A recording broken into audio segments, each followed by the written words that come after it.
Hello and welcome to BNTV episode 5. This week I am joined by former boxer, current manager, promoter. He's got some big opinions and some really strong views that are worth listening to, Spencer Fearon. This week, first of all, we'll look back on the weekend's action. It was a massive bill in Sheffield. Kell Brook came through a gut check and got the win against Carson Jones. There's all other sorts of things going on there. This week coming up as well, you've got the infamous David Haye, Derek Chisora. We get Spencer's take on that as well. So start with Kell Brook.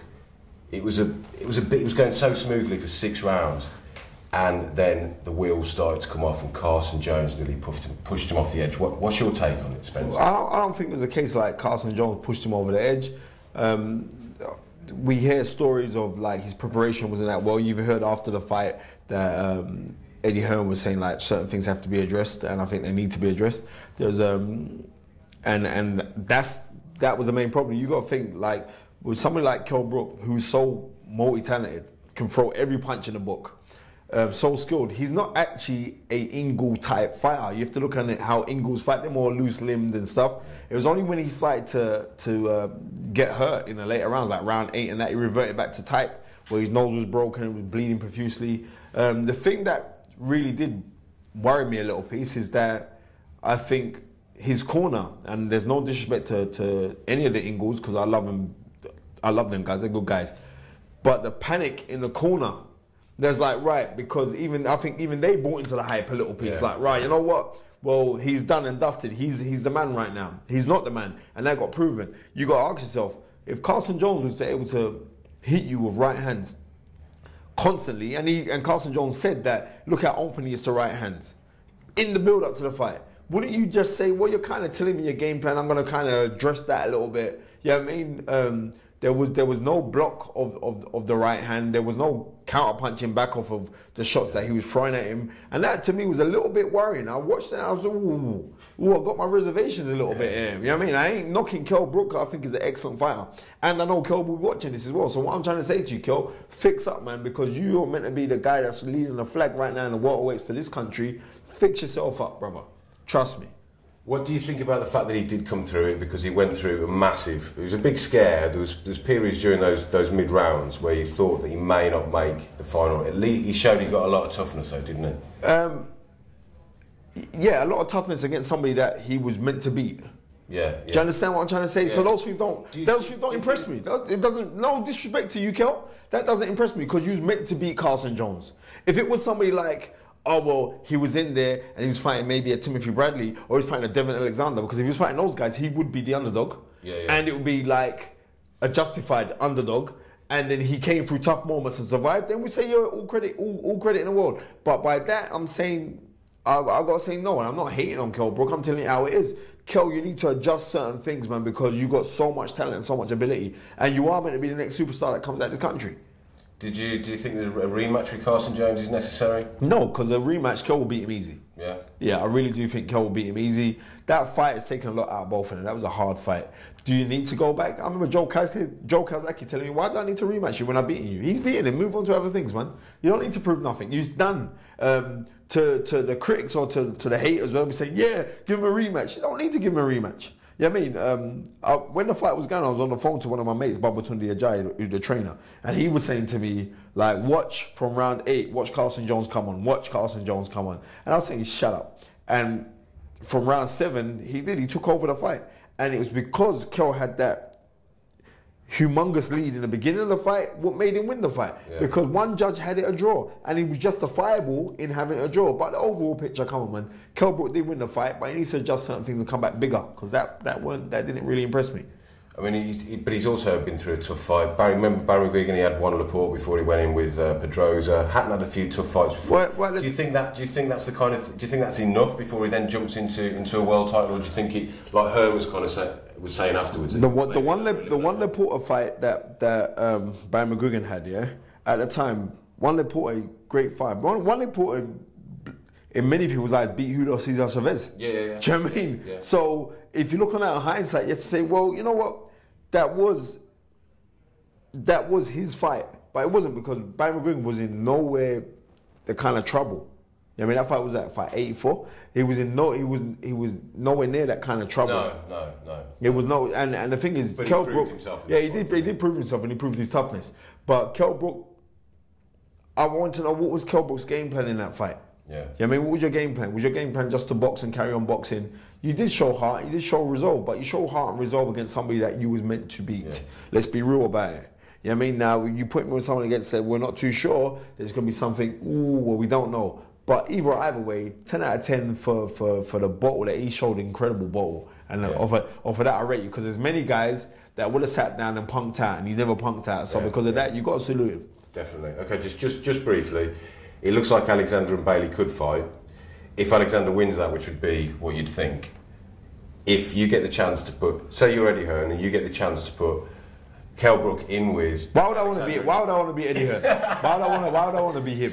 Not joking. Eddie's cool people. Say would you put him in with Devon Alexander in his next fight? Yes or no? Next fight, no. He needs another fight. In matter of fact, I believe that he could fight somebody a little bit easier. Yeah. You know what I mean? Just for confidence, not, you know what I mean? Because that fight there, as much as sometimes those hard fights are confidence boosts, but they're also deterrents. And they could have taken something out of you physically. What, you know what I mean? So, not really. I don't think, I wouldn't rush him to fight Devon Alexander straight away. Yeah. There would be no rush. Okay, also on that bill, I mean, there's some great fights. We had Derry Matthews and Gavin Rees, which was a fantastic fight. But further down the bill was Kal Yafai, who's fantastic amateur, just missed out on Olympic qualification this year.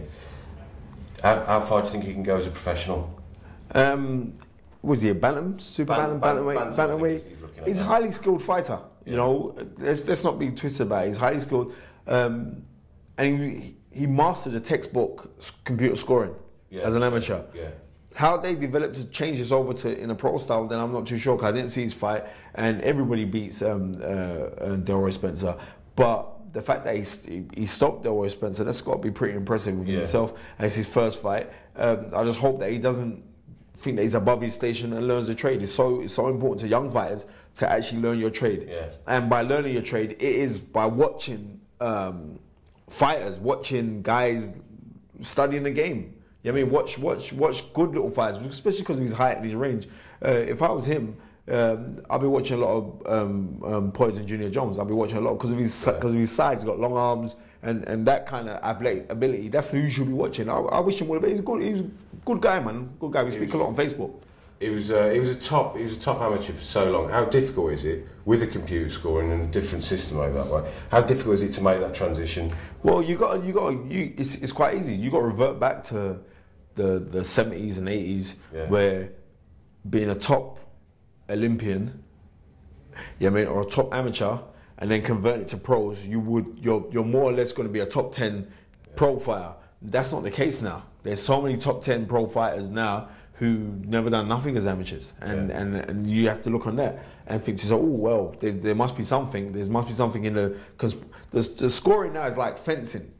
Do you know what I mean? That's what it's like. Oh, I can touch you. The fights ain't going for knockouts. Fights ain't going. You know what I mean? Could you imagine like Sugar Ray Leonard in the amateurs boxing the way like in the '76 Olympics against Aldama, boxing the way that he did, but converting his style to say I'm just going to touch you for computer scoring, and then trying to convert that now as a pro. It's going to be too hard because seriously, people are going to think I'm crazy. But I thought Sugar Ray Leonard was actually better as an amateur than he was as a pro.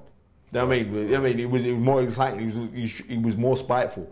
But you know, if you look at that 1976 USA team, they're kind of going off. Oh, they were incredible. That was incredible. That was incredible. One of the best the 84 team was incredible. The American 84 team was just superb. Yeah. You know what I mean? Just watching, I was watching Evander Holyfield. Evander Holyfield as an amateur was superb, man. Oh my word, he had everything honed. So hopefully he could have learned everything as an amateur and then make it transgress onto a pro. But I wish him all the best because he's a good guy, and he signed to Matchroom, and they're the only one Sky dates, so he can go ahead.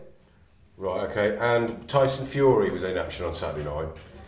Now, a lot of people love Tyson Fury, a lot of people hate him. His opponent, Vinny Madelone, was never really going to test him, was he? What do you think is the next step for Tyson now? Has he not proved himself at this level? He's come out and he's saying, I'm only 23, why are you rushing me for?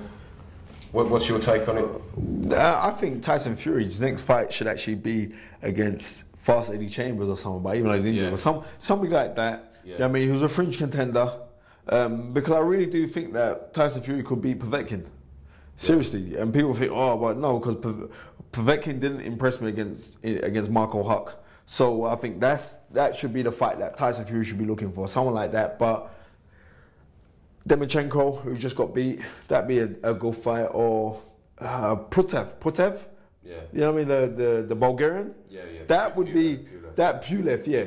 That would be a good fight. Yeah. Seriously, that would be a very, very good fight. They've mentioned Adamek as well, Polish guy. What do you think? Do you think that's... No, I think Adamek's too small. Yeah. No, I think Adamek's too small for him. But that'd still be a good fight. But Tyson Fury, I think Tyson Fury could out-jab Adamek. Because people do, seriously. You know what I mean? Mick Hennessy does get a lot of stick for some of the things that the analogies that you know, Tyson Fury's jabs that of Larry Holmes. But I understand what he's trying to say. Do you know what I mean? I understand what he's trying to say. Yeah. It's like you being in a school football ground and you kick a ball and you think you're Pele. You know what I mean? Or John Barnes. But so I understand what he's trying to say, but sometimes he gets a little bit animated in what he's trying to say. But he doesn't need to sell it because what Tyson Fury is a fun fighter. Let's not get twisted about it. He's fun for boxing. And because of that, I ain't gonna lie, I'm not secretly a fan, I'm kind of openly now. I'm kind of open with it now. Yeah. Tyson Fury, I'm a fan of Tyson Fury. I think Tyson Fury is excellent for boxing. And keep him and David Price away. We don't need that fight yet. Yeah? You think he'll up and down the line, years down the line? No, because I think one of them's going to get beat before then. Right. Okay. Also on that bill, Chris Eubank Jr. Now, you've spent some time in the gym with Chris. You've seen him sparring. What's your take on him? How far do you think he can go? There's some... to be fair, in the 5 fights he's had, he's beaten some tough guys, a lot tougher than the other prospects in this country at that level are doing. You know what he's getting a fight? He's getting a lot of money a fight. He ain't getting no chicken change, so that's right. You should fight. You know what I mean? That's right. You know what I mean? Nah, Chris Eubank Jr., he's very good. A lot of people don't think he's good, but I'm telling you that he's a good fighter. But what he does need to do, he needs to listen more to Ronnie Davis.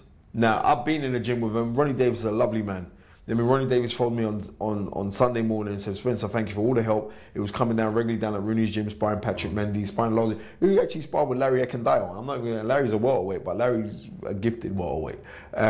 He's a very, very good fighter. He was doing a lot of work with George Groves as well. So, Chris Eubank Jr. is a good fighter. But I'm saying don't get taken away by this hype.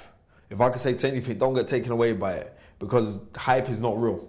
You know what I mean? It's not real. You know what I mean? Who you are as a person, your character, that's what's real. The hype all around you, don't get fooled by it. It's good what he's doing right now because I think he's a very, very good fighter. He's solid. But people are talking nonsense. I think his father was saying that he could beat James DeGale right now. And that's laughable. You know what I mean? Because James DeGale is a seasoned pro. Your son is not a seasoned pro yet, but in the future we never know what he could do. But let's just build up the kid first. I think everyone should get behind him. It's good for boxing that because of him and Tyson Fury that we got boxing on terrestrial television. And look at the numbers that boxing is getting. Look at the numbers that Channel 5 are getting. That's excellent. You know what I mean? We got to big up all the fighters that are doing that. Kid Gallahan, all the guys who are getting a profile of it. Junior Witter. And you got to big up Mick Hennessy for pulling it out, man. I don't know, that guy just pulls it out from somewhere. You know what I mean? Yeah, definitely. Seriously. And you know what I mean? He's got 2 jobs, isn't he? He's on a cartoon as well, isn't it? Thomas the Tank Engine, he's the fat controller, and then he's a promoter. Mick, keep it up, man. Okay, right. Well, that brings us to the end of the first part. We've got all the ringside reports, all the fights we just mentioned in this week's Boxing News. You can get that online tomorrow, Wednesday, at boxingnewsonline.net/apps.